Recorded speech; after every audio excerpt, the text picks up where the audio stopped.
So Emma, I'd just like to turn to you, if that's okay, for the last part of this section. So we're going to hopefully try and get some more people active, physical activity, but also could be sport.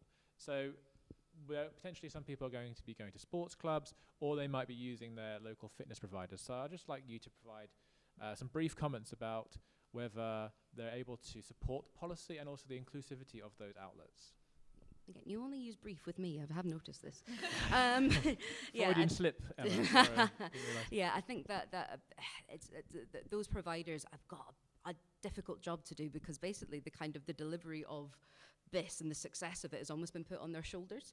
You know, they have to do the real kind of work for it. And if I kind of think about it, it's I can think of two ways, directly and indirectly, that folk can hopefully help. And, you know, Laura mentioned that the social model, we love the social model. I'm very much kind of driven by the social relational model.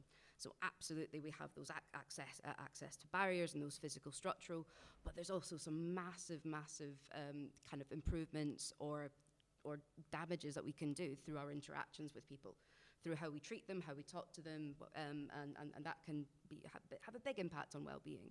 So I think that if we're thinking about sports clubs or leisure centres from a policy like perspective, if people are in that position that they can do something about that, then basically, you know, I'm not wanting to steal Laura's kind of, you know, thing, but, you know, the disability rights thing, nothing about us without us. You know, get those disabled people as the expert panel, the real expert panel. What can we do? How can we do this?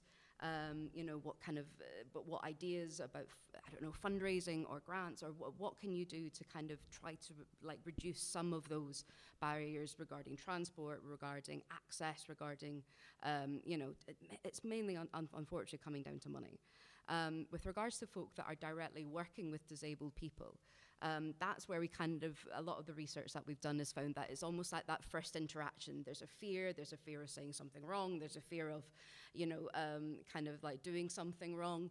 And the kind of research that we've done basically says, once we realize that, you know, people are people, and that a disabled person is at your club or at your leisure centre because they want to be there, you know, that's where magic can happen. And so basically you've got together you've got an amazing knowledge about what they can do, what they can't do, what they want to do, what they're hoping to do, and you've got that technical know-how about perhaps how to get to it, and combining that, you can work together and find some really fantastic creative ways to get there. And so, yeah, I'm going to say something immensely cheesy that my students all roll their eyes about, and is that when you can't change the world for one person. And so focus on the person. You know, we talk about pockets of good practice that Hayley said, and those, you know, person-centered approaches, you know, just focus on the person. I know that when I've been working with, you know, I work with lots of different kind of disabilities and stuff, the things that I put in my bag are always an Allen key thing, or like a little kind of Swiss Army knife and duct tape.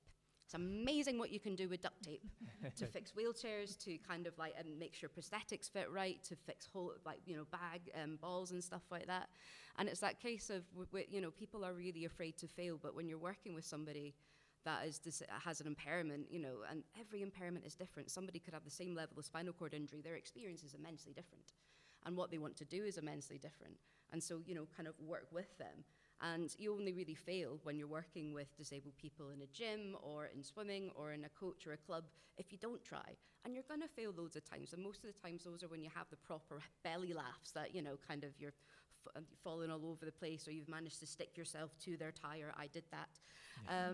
But it's that sort of thing of, you know, when there's stuff around or external is uncontrollable and makes you grumpy, you know, sort of thing, you can be the hope that somebody has by working with them, by being their ally, being their friend, and working together to get to where they want to be, whether that is dancing about in the kitchen to BBC Radio 2 on a Sunday, that they can do that, and, you know, we want it to be fun, or if they want to do something more organised and more structured like sport, you know, whatever they want to do, work with them to get there. I think it's a really important message, you know, not trying to impose a set of practices because you think that's going to work across lots of different areas. It won't. Exactly. I tried. And lots of different contexts. And if you've learned anything today, it's about the use of duct tape. Yes. There we go. So we've all got at least one thing we can take away from today. I do not have stocks or anything in duct tape. Just saying that is just. No, and other radio stations are available as well. I hasten to add. Okay.